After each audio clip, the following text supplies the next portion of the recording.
going to use the G major scale for our example, which contains the notes G, A, B, C, D, E and F sharp. The modal name for the major scale is Ionian.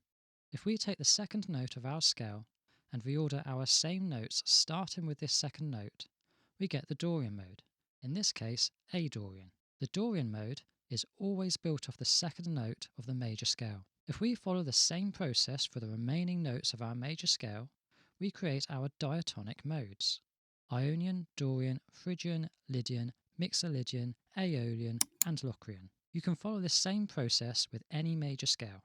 This is relative modal theory and explains the relationships with a parent major scale.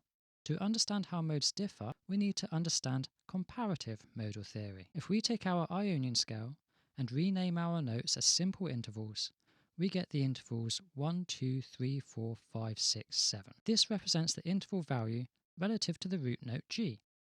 If we do the same with A Dorian, we find that the third note, for example, in relationship to the A note, is a minor third, therefore different to the major third in our Ionian mode. If we continue this process, we see that each mode has its own unique set of intervals. We get the same result regardless of which major scale we started with. Therefore, a mode is just a formula of intervals.